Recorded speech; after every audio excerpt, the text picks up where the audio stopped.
Alrighty. Happy Tuesday, everybody. It is an exciting Tuesday. It's a fantastic Tuesday because it is Tax Tuesday.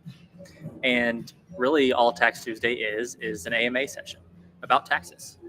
How to optimize your business, how to optimize your finances, what's an S Corp, how does that work? What does it even mean to be a business structure? Things like that. Any questions you have, I would be happy to try to answer for you. And nice to meet all of you. My name is Luke, and I am a business advisor here at Collective. And Collective, you can think of us as an all-in-one solution for solopreneurs. We will set up an S Corp for you if you don't already have one. We'll take care of your payroll operations because you'll be on payroll with this S Corp. We'll take care of your monthly bookkeeping. We'll provide an advisor for you throughout the year if you need any help. And then at the end of the year, we'll file your tax returns. But today, let's go ahead and move forward with the tax session. And also, it's important to note, before I start, just consider this information. The tax code is very complicated. Some of the stuff I could be saying might be wrong. It might not apply to your situation. Before you do anything, before you act on any of this information, it's a good idea to speak to a CPA, speak to a tax attorney, or someone licensed to handle taxes. All right, now that we got that out of the way,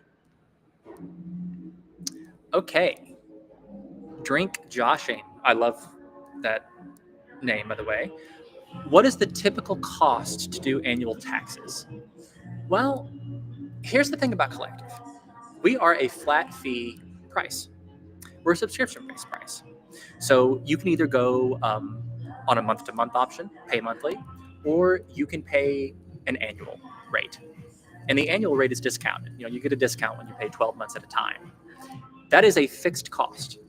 And that includes everything from the formation of the S Corp all the way down to filing the tax return for the S Corp. So, there's not really, the cost isn't separate from itself. Now, typically, though, let's say that you had an S Corp tax return. The typical cost for that, kind of out in the market, might be $1,500, something like that.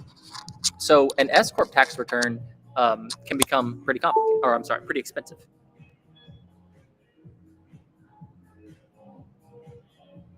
What is an S Corp? Okay, well, I probably should have started off with that, shouldn't I? An S Corp, there's a lot of people that kind of have, I guess, misrepresentation about what being an S Corp means, or what an S Corp is. And an S Corp, believe it or not, is not a business entity. No, it's not a business structure by itself. No, it's actually not necessarily a corporation, oddly enough. I know S Corp is in the name S Corporation, so you'd think that'd be the case. But oddly enough, that's not. An S Corp is a tax election. So it's a way to ask the federal government to tax your business in a certain way.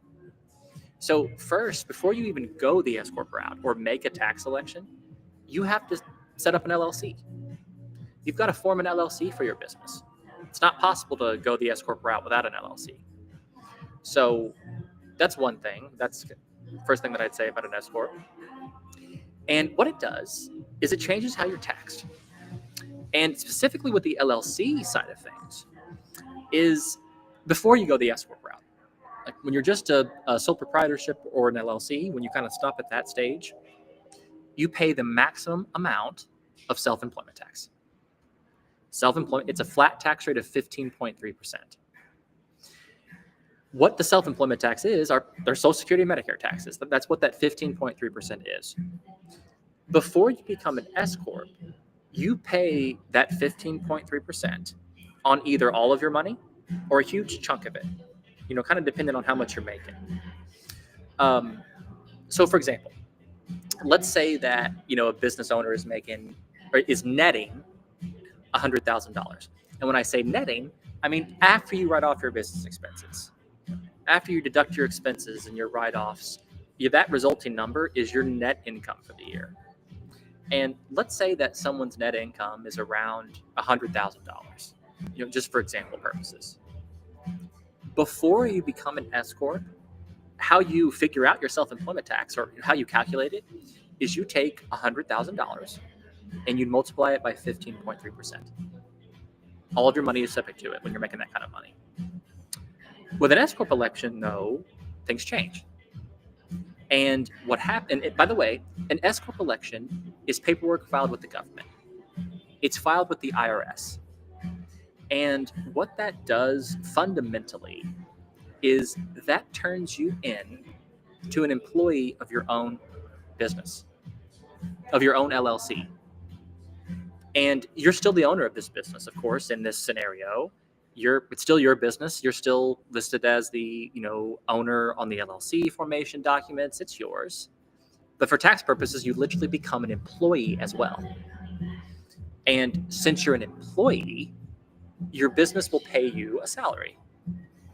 It will pay you a wage, just like you'd make if you worked for someone else as a W-2 employee for somebody else. But the cool thing about S corps is that the only portion of the earnings that your business makes that's subject to the self-employment tax now is the salary amount. That's it. The rest of your money is business profits. And that's just, the money that your business makes. It's not considered salary. So therefore, that money is no longer subject to the self-employment tax. So for example, let's say that, someone's making $100,000 with the business. And with an S corp, let's assume that a reasonable salary for someone like that is $40,000, something like that. That first $40,000 is still subject to the self-employment tax. You still pay it, like the full 15.3%. The other $60,000, or just the rest of your money, kind of outside of your salary, you don't pay the self-employment tax on that chunk of your money, not anymore. So in that scenario, that's $60,000 that someone's not paying the 15.3%. That results, and I'm not going to do the exact math, but I think that's somewhere between $9,000 and $10,000 that you're saving with the S corp election. And that's close to 10% of your total net income if you're making around $100,000. So once you reach a certain income level, an S corp is something that you should consider.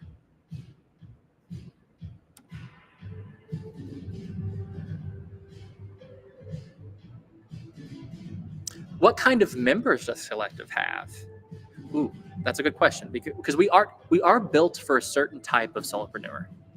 For one, we're mainly built for the solopreneur, someone that has started their own business kind of solo. Now, it's totally fine if you have contractors and maybe a couple employees here or there, like that's totally fine. But the Collective system is built for the solopreneur. One, we're also built for someone who provides a service. So we have a lot of consultants, marketing professionals, service-based professionals, some software engineers, people that provide a service is, what Collect is built for.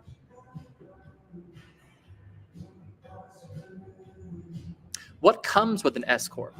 I know payroll is important.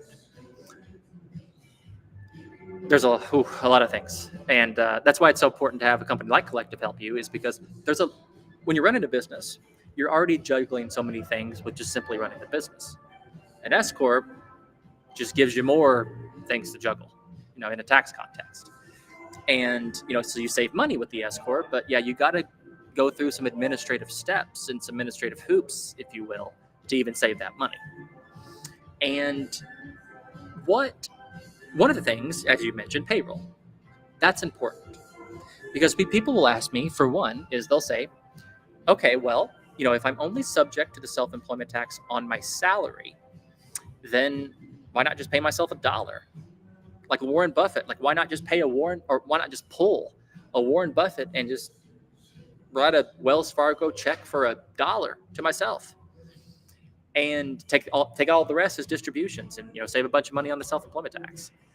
And my answer to that, or my response, is because you probably would get audited, unfortunately. And what the IRS says about the salary is that it has to be reasonable. It has to be a reasonable salary. And what does reasonable mean? Well, We don't really know. The IRS doesn't give clear guidance on what reasonable means. Well, they give guidance on it, but they don't give an exact method on how to do it. So that's what makes it, kind of complicated. But usually, and this is just a rule of thumb, what I'm getting ready to say. This is not exact. This is not how you should pick your S corp salary. But a common ratio of S corp salary I see is around 40%. Usually a salary will usually be around 40% of a business's net income. Now, how you come up with a salary, though, it's a facts and circumstance test. So you have to consider, where you live in the country. How many hours a week do you work? How many years of experience do you have? Things like that. A tax professional or collective can help you pick a number. If you come on board with us, we'll give you a salary suggestion to kind of tell you, okay, this is what I think, or this is what we think would be reasonable in your situation. And kind of the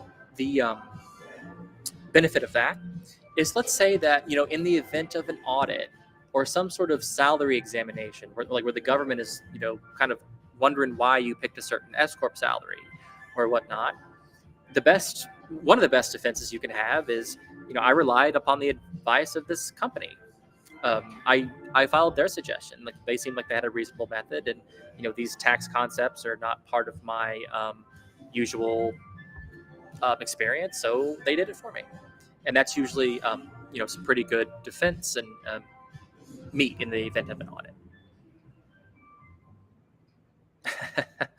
Here's a good question. How can you avoid income taxes as self-employed, like Warren Buffett and his lot? Well,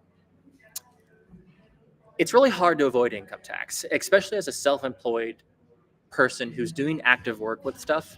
Most of that's subject to the income tax. And as a self-employed individual who owns a business, the only couple ways to really reduce your income tax at a substantial level is probably two ways. One is by writing off business expenses. That's one. You don't pay any income tax or self-employment tax on money that you write off. So that's one. Two is utilize self-employed retirement accounts. That's going to be a huge way that you can reduce your income tax. And with a self-employed retirement account, there are situations where you can put back, somewhere in the $60,000 range in tax-free money for retirement. Now, that tax is deferred, by the way. You're not necessarily not going to pay the tax. You're just saving on the tax now. So it's a way to, currently lower your tax bill. But in the future, when you retire and you get all these money out of your retirement accounts, then you'll pay tax on it. So you're not even necessarily saving in taxes, because eventually you're going to save that. You're going to pay that tax if you use that money. But you're technically saving in taxes now. It defers the payment of taxes if you agree to put that away for retirement.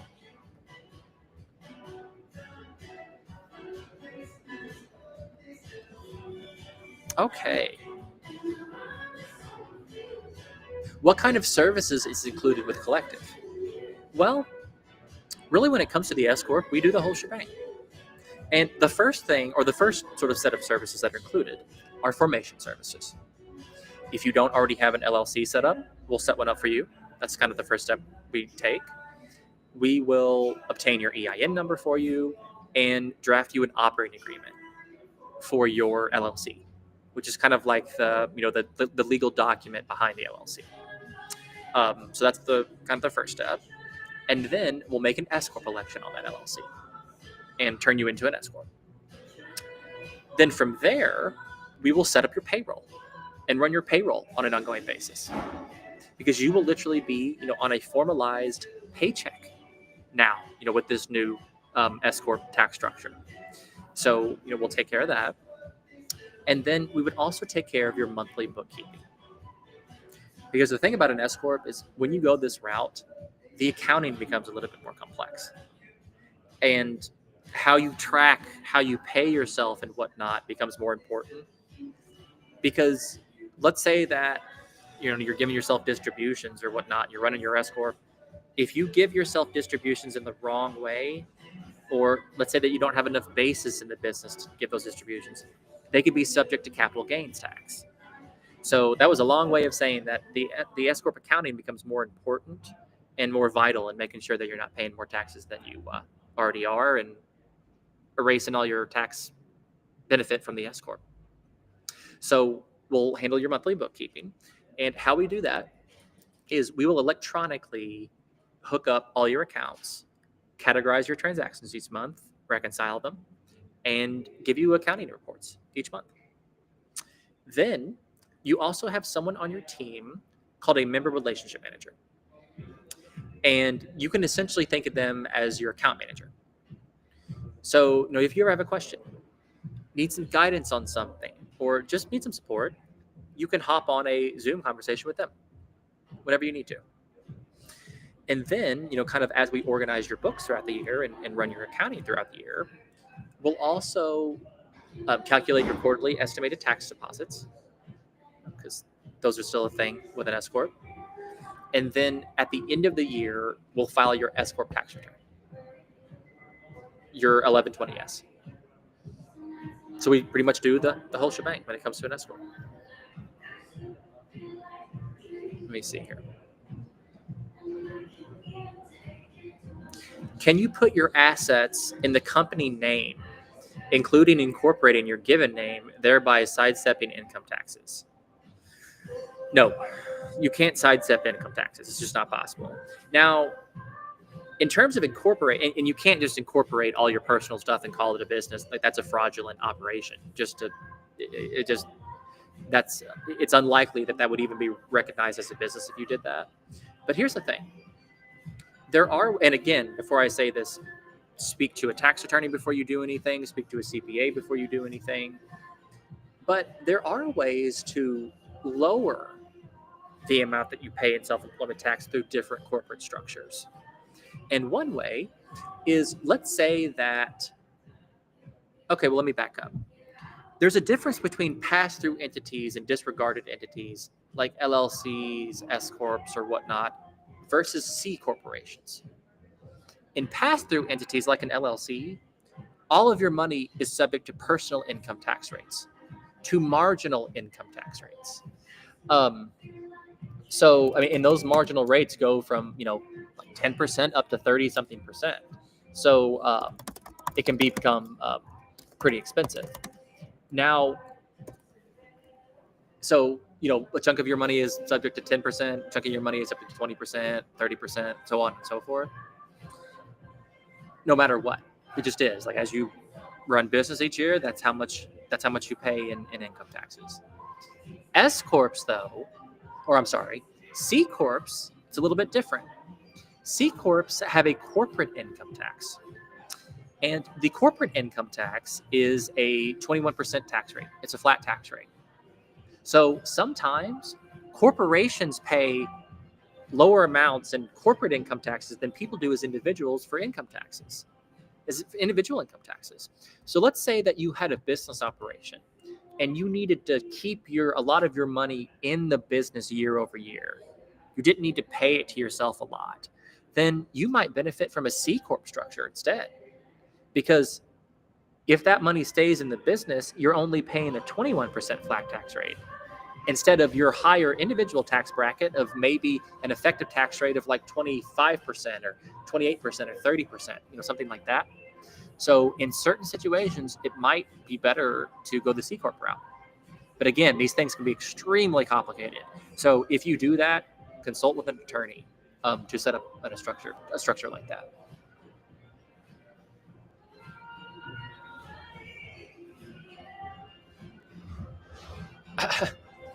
My dog is the star of my social media page. How can I do taxes for my pet? Well, here's the thing about that. You can only write off expenses directly and exclusively associated with doing the social media page. So for example, let's say that you go buy shampoo for your dog, just to wash your dog. That usually would not be a deductible expense. And you're going to come back and you're going to say, well, why, Luke? I mean, my dog's got to be clean for him to be presentable on my income. or my Instagram platform. Like, come on, like this should be a business expense. But the problem is your dog is also a personal pet. Like, most of what your dog is just some person or this animal that you love, and it's you have this animal for your personal purposes. And most of this soap is going to just keeping them clean for your own personal reasons. So therefore, the IRS doesn't like those sort of mixed expenses. Usually they disallow it and say that's not a deductible expense.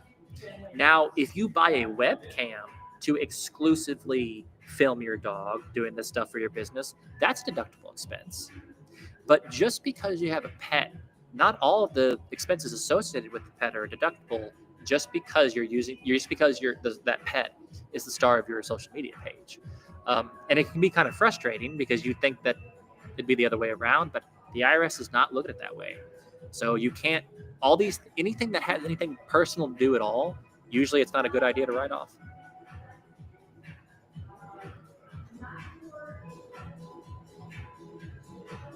What can I write off then if my pet is the star of my social media? I mean, things like webcams, like for example, treats. Let's say you buy your dog treats; those aren't deductible. Those have nothing to do with running your business on the social media page. And again, don't come for the messenger. This is just how the IRS looks at it. So don't get me wrong. There are people I know that are writing this kind of stuff off. Like they're writing off food for the dog. They're writing off vet visits for the dog and whatnot. And that's typically not deductible. Not in a situation like this, because the IRS will say that's mostly personal. You're taking the dog to the vet because you want to keep it alive, because you love this dog, not primarily because you want to run a business. Running the business for this dog is just something that you're doing on the side and extra, but you're not supposed to write those sort of expenses off. Unfortunately, I know I bring bad news.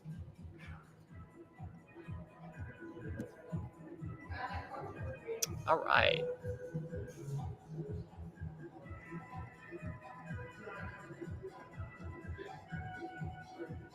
Okay. Can a partnership be an escort? Excuse me. Can a partnership be an escort? And yes, it can. And a partnership is essentially just a multi-member LLC. That's what a partnership is. It's just when two or more people are on a business entity, uh, or on like own an LLC or a business entity. So if you go, to your Secretary of State's office and form an LLC, and list two people on, the formation documents of the LLC, the IRS automatically, um, considers that a partnership, and that can make an S corp election.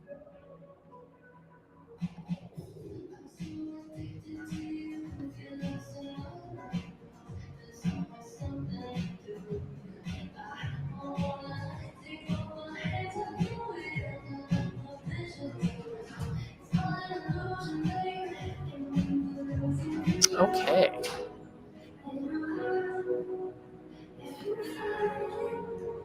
What about for my social media page? Can I write off any sort of wardrobes or things that I buy to present myself on social media?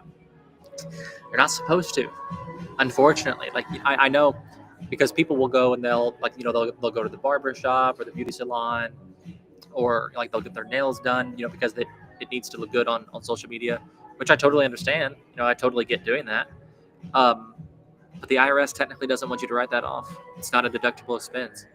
Now, in my opinion, I think it probably should be, because doing that, part of that is definitely because it's better for promotion on social media. Hey, you got to look good, you got to look fly.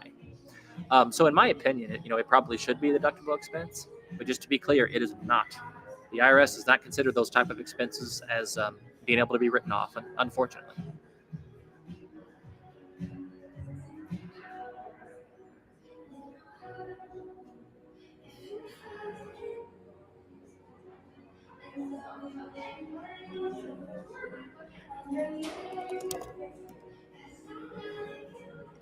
All right. Oh, here's a good question. What can you tell us about the S corp deadline if we missed it? Okay, well here's the S corp deadline.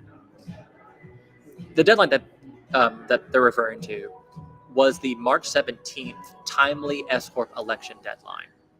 And if you've already got an LLC set up, technically there was a deadline of yesterday to make a timely S corp election for 2025 and to be considered an S corp for the entirety of 2025. Now, here's the good news: is if you missed that date, if you weren't aware of it for whatever reason, or if you have some reason why you missed it, we can still do a late election, reasonable cause election, which still will allow you to be an S corp for the entirety of the year. So if you missed it, but the thing about those is it's important to get those in as soon as possible, as soon as close to the deadline date as possible. So if you miss that deadline, I would recommend that you schedule a call. Go to our website, schedule a call with an advisor, and we'll walk through if an S corp would make sense and getting that S corp election made.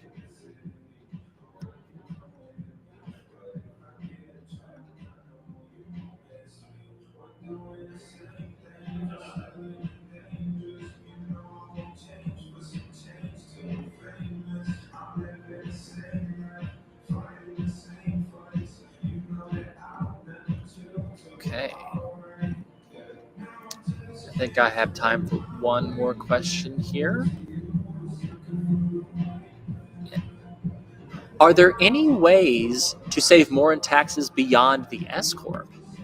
Oh, well, really the only way is to, like I said, to probably put a lot of money back in self-employed retirement accounts.